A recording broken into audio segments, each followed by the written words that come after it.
Hello guys, तो last episode में हमने देखा था जियन नायन के साथ फाइनली ब्लड पूल के वहां पर पहुंच गया था। एक वॉल्केनो था एंड उसी वॉल्केनो के अंदर वो ब्लड पूल मौजूद था। लेकिन तभी जिनशी उन्हें बताते हैं ब्लड पूल के अंदर एंटर करने का अभी सही टाइम नहीं है, इसलिए कोई भी ब्लड पूल के अंदर एंटर नहीं करता है। जिसके बाद जिनशी जियन से कहते हैं मुझे तुमसे कुछ बात करनी है एंड वो दोनों वहां से दूर आ जाते हैं, जहाँ पर जिनशी एंड जियन के बीच डील होती है। एक्चुअली जिनशी की बॉडी के अंदर बहुत ही खतरनाक फायर पॉइजन था एंड वो जियन को से निकालने के लिए कहते हैं। इसके बदले में वो जियन को एक ऐसा तरीका बताते हैं जिससे जियन 100% एक डाउजोंग लेवल का वॉरियर बन जाता एंड जियन भी अब उनकी इस डील को एक्सेप्ट कर लेता है। वो तरीका था, गोल्ड स्वेलो माउस ट्राइब ने आज से कुछ टाइम पहले इस ब्लड पूल के बॉटम में एक जगह ढूंढी है जहां पर उसे काफ़ी ज़्यादा एनर्जी देखने मिलेगी। अगर जियन वहां पर जाकर ट्रेनिंग करेगा तो वो ज़रूर डाउजोंग लेवल का वॉरियर बनकर ही लौटेगा। जियन एंड जिनशी के बीच डील फिक्स होने के बाद जियन वापस से नायन के पास लौट आता है, जहां वो नायन से कहता है नायन याद रखो, ब्लड पूल के अंदर एंटर करते वक्त तुम हमेशा ब्लड पूल के सरफेस पर ही रहना, उसके बॉटम में मत जाना, ये तुम्हारे लिए हानिकारक हो सकता है।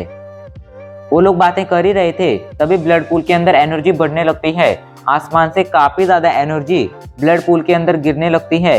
ये देखकर सभी लोग पीछे हटने लगते हैं, लेकिन जिनशी कहते हैं पीछे मत हटो, यही ब्लड पूल के अंदर एंटर करने का बेस्ट मौका है। ये सुनते ही सभी लोग तेजी से आगे बढ़ने लगते हैं। अब आगे जियन नायन का हाथ पकड़कर तेजी से आगे बढ़ रहा था। इधर मिस फैंग, टैंगिंग, वैंगचैन और मुकुइंग उन लोगों से आगे थे, इसलिए वो पहले ही ब्लड पूल के अंदर एंटर कर चुके थे। ये लोग भी कुछ ही देर में वॉल्केनो के माउथ पर पहुंच जाते हैं, जहां से ये लोग भी जंप कर देते हैं। बट ये लोग डायरेक्टली ब्लड पूल के अंदर नहीं जाते हैं, बल्कि ये लोग ब्लड पूल के किनारे पर लैंड करते हैं। नायन अपने कंधे पर मौजूद व्हाइट फॉक्स को उतार देती है एंड ब्लड पूल के अंदर जंप कर देती है। तभी वो ब्लड पूल से बाहर आती है एंड जियन से कहती है जियन, अगर तुम्हें टीचर को ढूंढना हो तो फ्यूचर में तुम फ्लावर सेक्ट में आ सकते हो। एंड इससे पहले कि जियन कुछ कह पाता, नायन तेजी से वहाँ से ब्लड पूल के अंदर आगे बढ़ जाती है एंड जियन उससे कुछ भी नहीं पूछ पाता है। बट जियन ये बात सुनकर शॉक हो गया था कि यूनियन फ्लावर सेक्ट में शामिल होने में कामयाब रही। फ्लावर सेक्ट सेंट्रल प्लान के नहीं बल्कि पूरे डोइक्यू कॉन्टिनेंट के टॉप 2 सेक्ट में से एक था। अगर देखा जाए तो उनकी पावर एंड हॉल ऑफ सोल की पावर में ज़्यादा कुछ अंतर नहीं होगा। एंड ऐसे सेक्ट में एंटर करना कोई छोटी या आसान बात नहीं होती है। फिर यूनियन ने कैसे इस सेक्ट में एंटर किया, यही बात जियन सोच रहा था, बट अभी इस चीज़ पर फोकस करने का टाइम नहीं था। जियन ब्लड पूल की तरफ देखता है एंड ज़्यादा कुछ सोचे समझे बिना ब्लड पूल के अंदर जंप कर देता है। एक जोरदार आवाज़ सुनाई देती है, लेकिन जियन उस आवाज़ को इग्नोर कर देता है। जियन अभी के लिए ब्लड पूल के अंदर था एंड उसे काफ़ी ज़्यादा प्योर एनर्जी अपने चारों तरफ फील हो रही थी, जो देखने में ब्लड रेड कलर की थी। एंड अगर किसी को नहीं पता होता कि ये ब्लड पूल है तो एक पल के लिए उसे ऐसा लगता कि वो खून के पूल में आ चुका है। इस एनर्जी के अंदर फायर पॉइजन भी था। ये फील होते ही जियन ने अपनी डोइकुई एक्टिवेट कर ली थी एंड जियन की डोइकुई ने उसकी बॉडी को तुरंत पूरी तरह से कवर कर लिया था। इस वजह से फायर पॉइजन जियन को नुकसान नहीं पहुंचा रहा था। जियन तेजी से ब्लड पूल के अंदर आगे बढ़ने लगता है। उसे ब्लड पूल के बॉटम में जाना था। जैसे जैसे वो आगे बढ़ रहा था उसके आसपास मौजूद एनर्जी बढ़ती जा रही थी। एनर्जी के अंदर मौजूद फायर पॉइजन भी बढ़ता जा रहा था, बट जियन के कदम नहीं रुक रहे थे। तभी जियन को एक सक्शन फोर्स फील होती है, जो वहाँ मौजूद एनर्जी को लगातार सक करती जा रही थी। जियन समझ जाता है ये सक्शन फोर्स वहाँ मौजूद बाकी लोगों की है। जियन इसे पूरी तरह से इग्नोर कर देता है। वो अपनी स्पीड और ज़्यादा बढ़ा देता है। जियन अपनी स्पिरिचुअल एनर्जी को भी एक्टिवेट कर देता है, बट शॉकिंगली जियन की स्पिरिचुअल एनर्जी यहाँ पर काम नहीं कर रही थी। जियन अपनी स्पिरिचुअल एनर्जी से यहाँ पर आगे नहीं देख पा रहा था। जियन कहता है, ऐसा क्यों हो रहा है? जब से मैं इस हेवन आई माउंटेन रेंज में एंटर करा हूँ, तब से मैं अपनी स्पिरिचुअल एनर्जी को पहले की तरह यूज़ नहीं कर पा रहा हूँ। जरूर यहाँ पर कोई मिस्टीरियस पावर है। तभी जियन को याद आता है जिनशी ने उसे एक माउस स्केल दिया था। जियन तुरंत उसे बाहर निकाल लेता है। उसे लेकर जियन आगे बढ़ने लगता है, बट अब उसकी डोईकुई वहाँ मौजूद फायर पॉइजन को नहीं रोक पा रही थी। इसलिए जियन अपनी ग्लेज फ्लेम को एक्टिवेट कर देता है। ग्लेज फ्लेम जियन की पूरी बॉडी को कवर कर लेती है एंड जियन तेजी से आगे बढ़ने लगता है। कुछ ही टाइम बाद जियन को एक पावरफुल एनर्जी फील होने लगती है। तभी जियन देखता है उसके हाथ में मौजूद माउस स्केल भी चमकने लगा है। जियन समझ जाता है वो सही रास्ते पर है एंड उसकी मंजिल काफ़ी करीब है।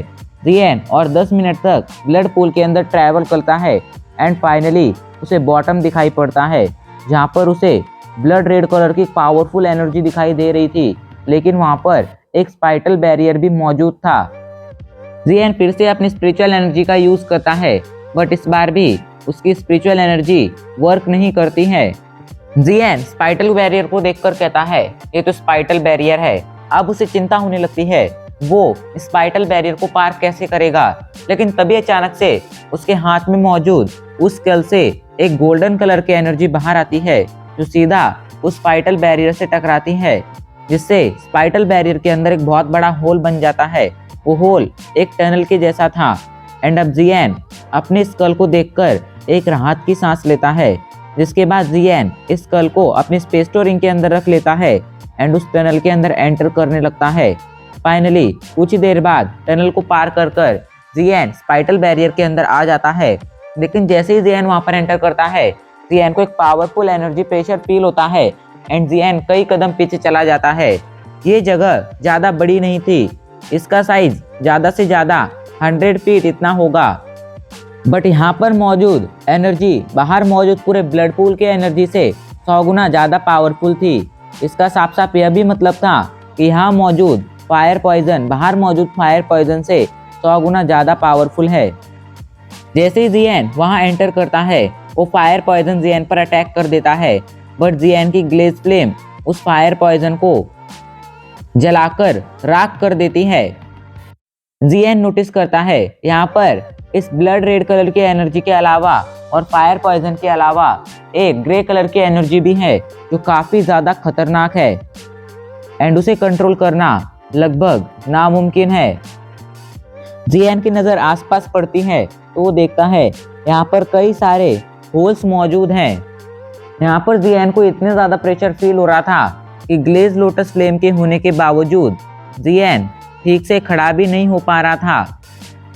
जियन काफ़ी कोशिश करता है, बट इस प्रेशर को कम नहीं कर पाता है। जियन को काफ़ी तकलीफ हो रही थी, बट वो हार भी नहीं मान सकता था। उसके पास यही एक मौका था डाउजोंग लेवल का वॉरियर बनने का, इसलिए वो अपनी जी जान लगा देता है एंड अपनी ग्लेज लोटस फ्लेम की पावर काफ़ी ज़्यादा बढ़ा देता है। उसकी ग्लेज लोटस फ्लेम उसकी पूरी बॉडी को कवर कर लेती है एंड अब वहाँ मौजूद लगभग सारा फायर पॉइजन रिफाइन होने लगता है। जियन क्रॉस लेग कर बैठ जाता है। अचानक से एक पावरफुल सक्शन फोर्स उसकी बॉडी से बाहर आती है एंड वहाँ मौजूद एनर्जी को एब्जॉर्ब करने लगती है। वो एनर्जी तेजी से जियन की बॉडी की तरफ बढ़ने लगती है। वो सीधा जाकर जियन की ग्लेज लोटस फ्लेम से टकराती है।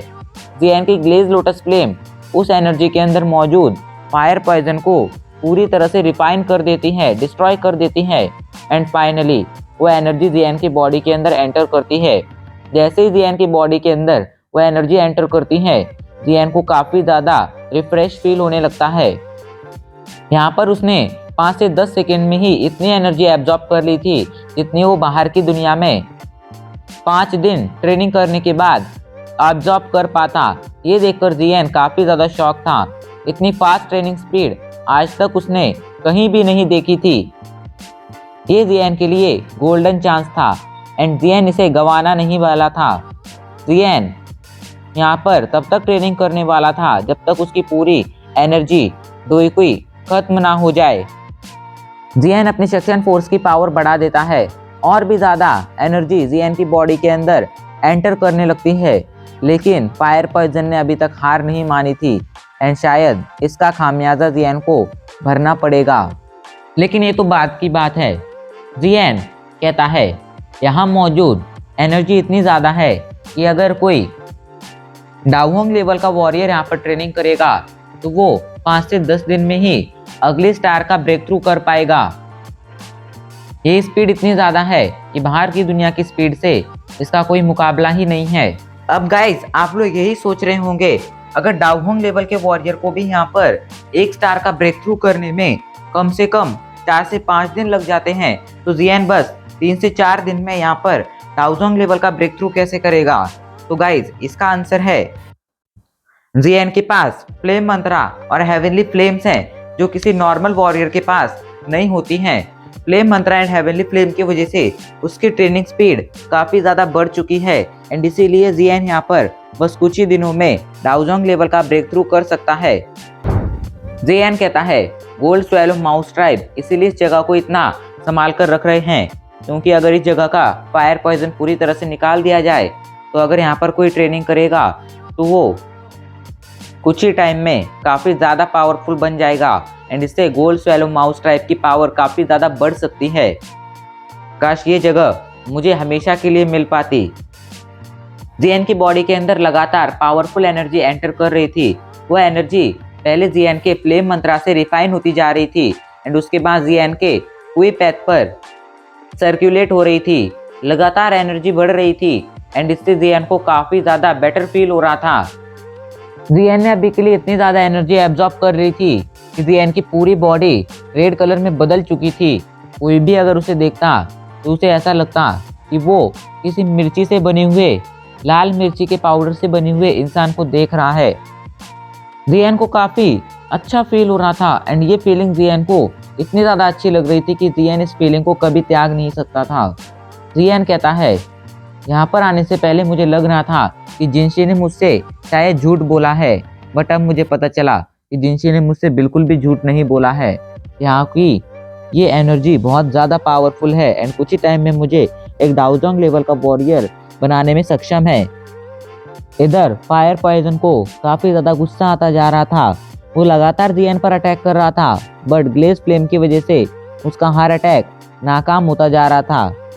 जियान को ऐसा लग रहा था उसकी ग्लेज फ्लेम हमेशा उसकी प्रोटेक्शन कर सकती है, बट ये जियान की गलतफहमी भी हो सकती थी क्योंकि यहाँ का फायर पॉइजन इनर अकेडमी के वॉल्केनो के फायर पॉइजन से कम 100-200 गुना ज़्यादा पावरफुल था एंड शायद जियान की ग्लेज फ्लेम भी इसे ज़्यादा देर तक कंट्रोल नहीं कर पाती, रोक नहीं पाती। 2 दिन बीत जाते हैं एंड हमें जियान को दिखाया जाता है जिसके चारों तरफ एनर्जी तैर रही थी एंड जियान की बॉडी अभी के लिए भी पूरी तरह से लाल थी।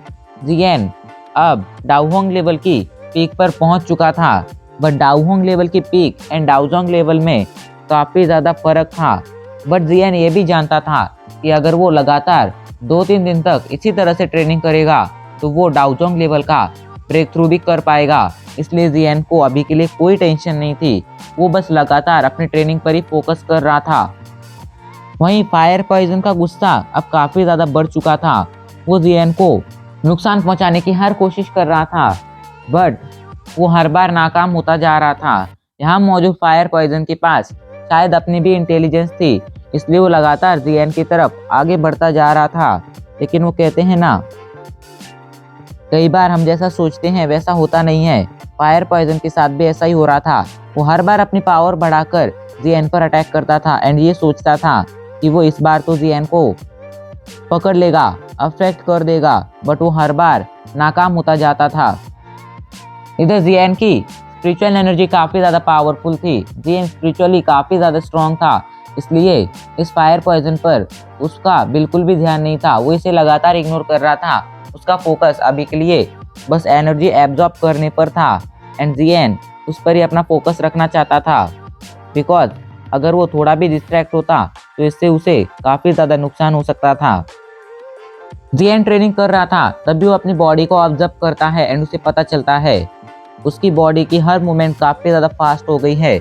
इन 2 दिनों में उसके बाल काफ़ी ज़्यादा बढ़ चुके हैं एंड वो भी अभी के लिए पूरी तरह से लाल कलर में बदल चुके हैं। ये बातें जियान के लिए काफ़ी ज़्यादा शॉकिंग थी बट जियान समझ रहा था ये सब यहाँ मौजूद एनर्जी की वजह से हो रहा है। अचानक से जियान को कुछ फील होता है एंड वो अपनी आंखें खोल लेता है। जियान को फायर पॉइजन की वजह से अपनी आंखें खोलनी नहीं पड़ी थी, बल्कि इसका कारण कुछ और था।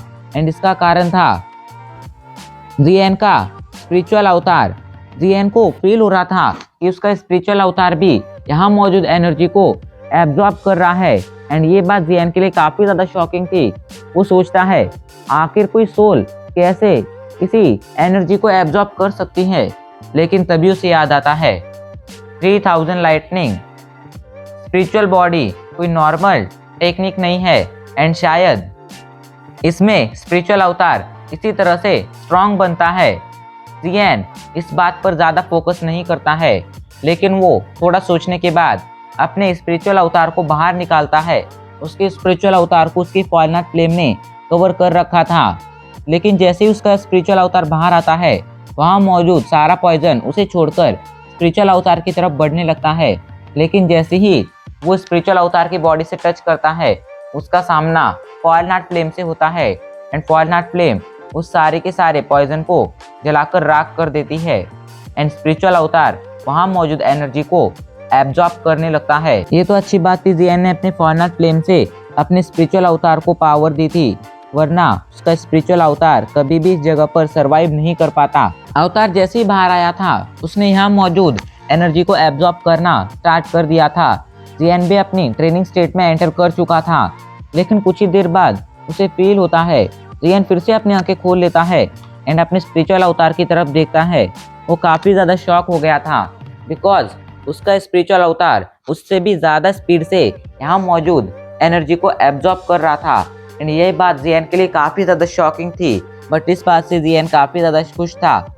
जियान कहता है अगर इसी तरह मेरा स्पिरिचुअल अवतार यहाँ मौजूद एनर्जी को एब्जॉर्ब करता रहा तो कुछ ही टाइम में वो इंटरमीडिएट लेवल पर पहुँच जाएगा। एंड ये मेरे लिए बहुत ही खुशी का दिन होगा। जियान अभी के लिए कुछ देर तक अपने अवतार को देखता रहता है, जिसके बाद वो सोचता है पेटियांको तक अपने अवतार को इंटरमीडिएट लेवल पर पहुंचाने के लिए कम से कम 5 साल तक उसे लगातार रिफाइन करना पड़ा था। एंड मैंने तो बस अभी कुछ टाइम के लिए, ज़्यादा से ज़्यादा 3 से 4 महीने के लिए ही अपने अवतार को रिफाइन किया है। एंड वो अब बहुत जल्दी ही इंटरमीडिएट स्टेज पर पहुंचने वाला है। ये बात अगर वाइल्ड लाइटनिंग पेविलियन में फैल गई तो वो लोग तो ये बात सुनकर सुसाइड ही कर लेंगे कि उनके पेविलियन का बाहर का कोई उनकी टेक्निक को उनसे ज़्यादा अच्छी तरह से यूज़ कर सकता है। तभी जियान फील करता है उसकी बॉडी के अंदर मौजूद एनर्जी काफ़ी ज़्यादा बढ़ चुकी है। जियान कहता है यहाँ मौजूद एनर्जी को अगर मैं इसी तरह लगातार एब्जॉर्ब करता रहा तो मैं कुछ ही टाइम में डाउजोंग लेवल का ब्रेक थ्रू कर लूँगा, जिसके बाद मैं इतना ज़्यादा पावरफुल हो जाऊँगा कि जब मैं पेटियान से भी फाइट करूँगा तब मुझे उससे डरने की कोई ज़रूरत नहीं है। एंड अगर मैं जियान हाउ की स्पिरिचुअल एनर्जी का यूज़ करूँगा, उनकी मदद लूँगा, तो मेरे पास इतनी पावर आ जाएगी कि मैं पेटियान तक को मार पाऊँगा। उस कमीने को मैं फ्यूचर में ज़िंदा नहीं छोड़ूंगा। उसकी वजह से मुझे कई सारी प्रॉब्लम्स को फेस करना पड़ा है। जियान की आंखें अभी के लिए गुस्से से भरी हुई थी, जिसके बाद अभी ये एपिसोड यहीं पर ख़त्म हो जाता है। जल्दी से वीडियो को लाइक कर दीजिए, चैनल को सब्सक्राइब कर लीजिए और एक प्यारा सा कमेंट भी कर दीजिए। एंड हाँ, वीडियो को शेयर करना तो बिल्कुल भी मत भूलना। आपके शेयर करने से हमें काफ़ी ज़्यादा मोटिवेशन मिलता है।